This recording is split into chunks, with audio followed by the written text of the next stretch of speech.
All right, what's going on, everybody? Welcome back to the channel. This is your boy Juju the Gamer here on Juju Sports Corner. Make sure that you follow me on all my social media platforms. Man, oh man. I'm not gonna lie to you. Y'all know how upset I was after that Michigan game. Y'all know how upset I was after that Michigan game. And we did not do things in that Michigan game that we did tonight. And it's honestly, while I'm happy we did it tonight, I'm even more frustrated because it's like, how come we couldn't play this way against Michigan? What is it about Michigan that causes us to have these mental blocks regarding Ohio State? So, like I said, Ohio State has 3 future NFL receivers. We didn't use them enough in the second half of Michigan, but tonight we came out firing. We came out targeting JJ, came out targeting the EGBUKA. The run game was built off the passing game. Like everything was working how it should work, and they ended up blowing out Tennessee, 42-17? And Tennessee has a good defensive line. Like they have pros on that defensive line, and Will Howard really wasn't getting touched like that on that defensive line. I mean, from their defensive line. And it's like, man, what exactly were y'all doing during that Michigan game? To where even with the banged up offensive line, even if we didn't run the ball as well as we could have because of said banged up offensive line, we were still able to move the ball effectively and score touchdowns at will, because no team in the country can guard these 3 NFL receivers one-on-one without safety help, without like shading coverages over to either JJ or EGBUKA. But then you got Carnell Tate, then you got G. Scott, and then you got the running backs out the backfield for checkdowns. So it's like, man, what exactly were y'all doing during that Michigan game? Because now I'm looking at it like, man, what exactly were y'all doing? But like I said, I want to give my props to Tennessee. They had a great season. They went 10-3. You know, eventually they're going to get that SEC championship game appearance. But I feel like that offense, somehow that offense beats Bama. But that offense does not fool Georgia, because Georgia has the defensive line to control the line of scrimmage, and they have good defensive backs and safeties to, you know, cover all that space that Tennessee takes up. And don't get me wrong, that offense is fun as hell on College Football 25.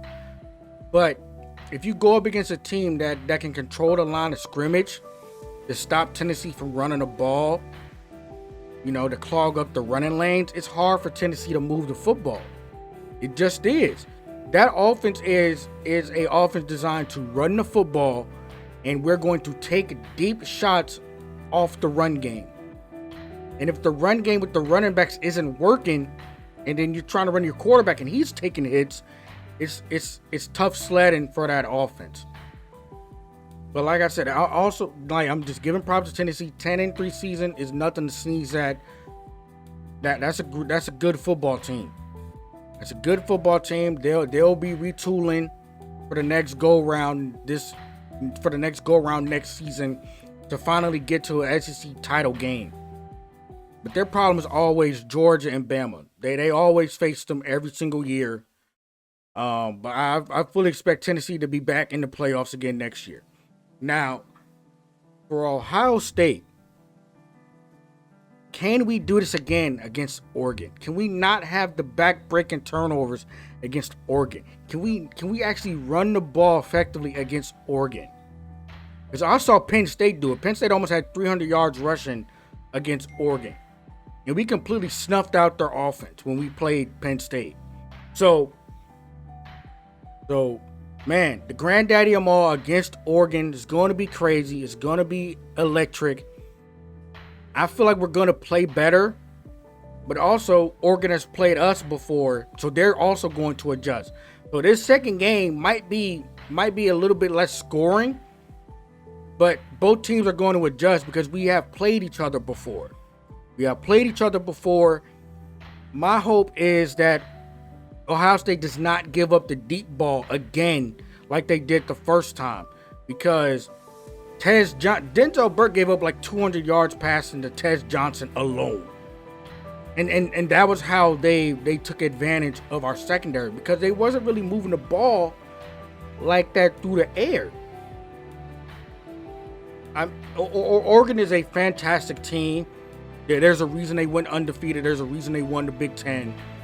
But now, Ohio State has a chance at revenge. We lost to them by 1 on a late Will Howard slide. And even if he had slid, I'm not even sure Fielding would have made that field goal, because I do not trust him whatsoever to make field goals. So I'm looking forward to that Oregon game. I cannot wait for it. I'm glad Ohio State got this win, because if they did not, me and the other kind of crazies in the fan base would have been on 100. Because not only did you lose to a Michigan team, a bad Michigan team at that, you lost a home playoff game to an SEC team that rarely ever comes up north, especially in cold weather, comes up north to play football outside, not in a dome. So, yeah, it would have been bad. It would have been bad. I'm not even going to say how I would have reacted, because I probably would have went viral again, but it would have been bad. So, just take it one game at a time. Take it one game at a time. We don't play again until New Year's Day, so we have some time to rest up, retool, and reload against Oregon. I cannot wait for that game. It's going to be electric. The granddaddy of them all, the Rose Bowl, how it should be. Ohio State versus Oregon. Let's get it.